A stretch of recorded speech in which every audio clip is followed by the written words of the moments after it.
Hey guys, so today we have another episode of Mopar News for February of 2021. We've got some really cool stuff today, like more updates on the SRT Division, the Chrysler 300 SRT cancelled in Australia, some Stellantis updates, some Dodge Durango Hellcat information, and more. So let's get right into it. So the first update is on SRT. As you likely have heard by now, the SRT division was dismantled and scattered across Stellantis not even 1 month after the official completion of the merger. An anonymous Stellantis spokeswoman issued a statement that you can see on screen, basically talking about how the core elements of the SRT performance engineering team would be integrated into Stellantis' global engineering organization. So this means that the SRT engineers will now be mixed with performance engineers from the PSA side of Stellantis, and both teams will be able to work on high-performance projects across all brands in the Stellantis portfolio.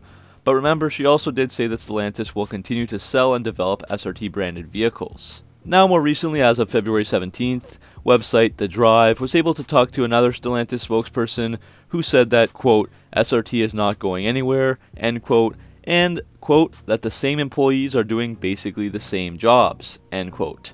So we kind of knew this. What I had originally thought was that the engineers on the SRT team now have to listen to the heads of the company and give their time and resources to all brands and not just Dodge and Jeep as they had in the past. The employees may also be distributed around the world or in different divisions so they cannot put their assets and knowledge together like they did previously. They may also be asked to make SRT-like performance vehicles for the other brands instead of solely improving on the current Dodge and Jeep vehicles. So that's what I had interpreted with the first quotes about SRT being dismantled. So it looks like this was just a new restructuring and organization within Stellantis, but the SRT engineers will report to different people and spread their expertise across the company.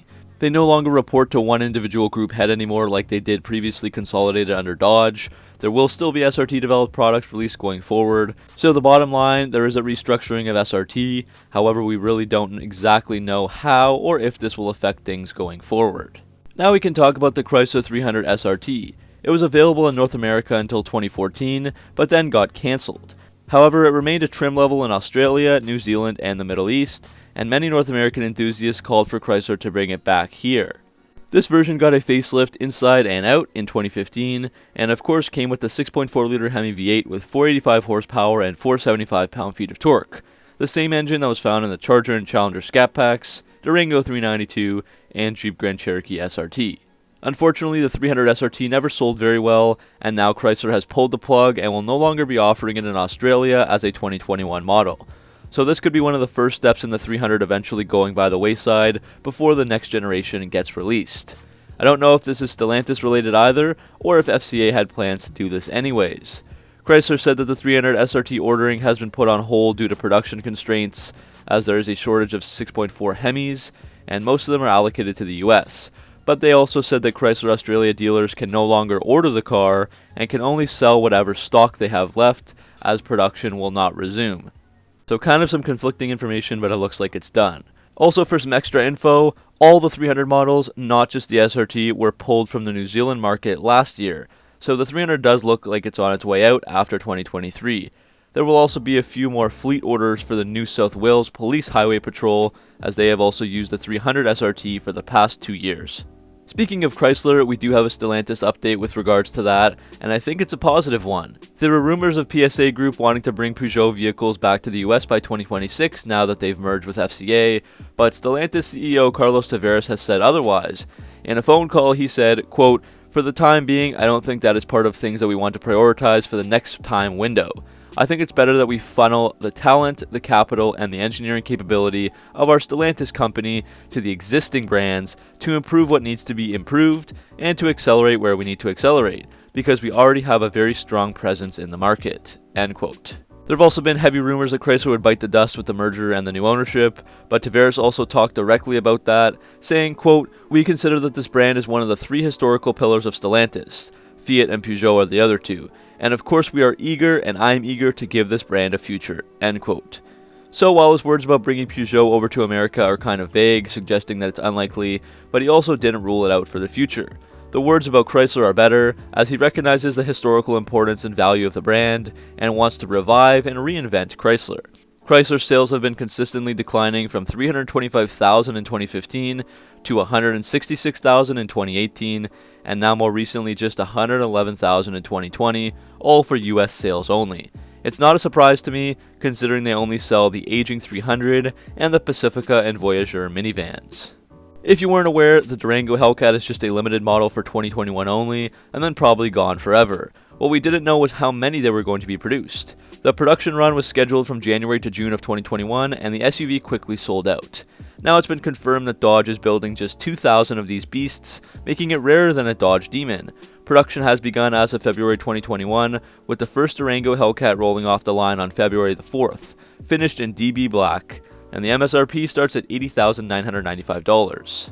Along with the supercharged 6.2-liter Hellcat Hemi V8, which makes 710 horsepower and 645 pound-feet of torque, the Hellcat got a new front fascia design, chin splitter, rear spoiler, electric power steering, huge 6-piston Brembo brakes in the front with 15.7-inch rotors and 4 pistons in the rear, launch control, and launch assist.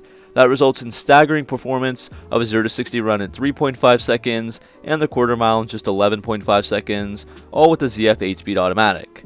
So that's 0.9 seconds faster than the SRT 392 model to 60 miles per hour.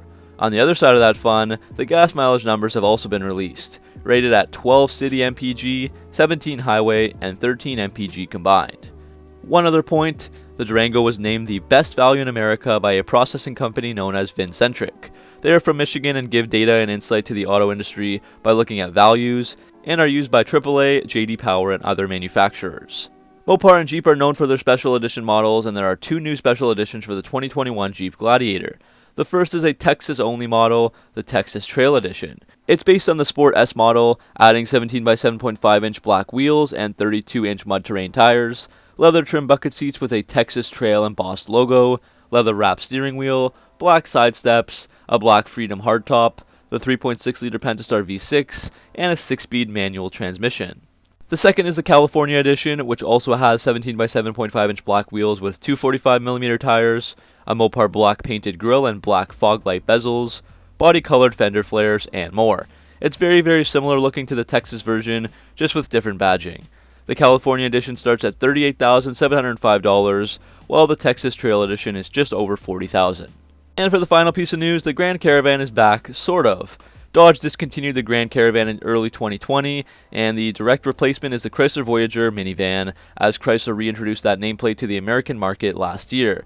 The Voyager not only replaces the Grand Caravan, but it's also the entry-level variant of the Chrysler Pacifica. In the Canadian market, however, the Grand Caravan nameplate is so popular and well-known that Chrysler is foregoing the Voyager and instead keeping the Grand Caravan. So as of 2021, it's now the Chrysler Grand Caravan in Canada and the Chrysler Voyager in America. And the Grand Caravan will be available in SE and SXT base trim levels. So if you do desire a more premium minivan, then the Chrysler Pacifica comes with the better features at a higher cost. The SE starts at $37,995 Canadian and comes with a 7-inch touchscreen, 6-speaker audio system, 17-inch steel wheels, dual-zone climate control, active noise cancellation, a backup camera, and more. The SXT is $39,995 and adds 17-inch alloy wheels, a tri-zone climate control, and power-adjustable driver's seat, among other things.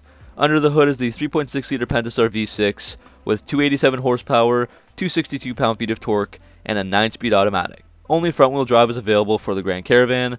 All-wheel drive will be reserved for the Pacifica. So that's the end of this video, guys. What do you guys think of all that information? Let me know down in the comment section below. Thanks for watching, and make sure to like and subscribe for all your Mopar content, and I'll see you guys in the next video.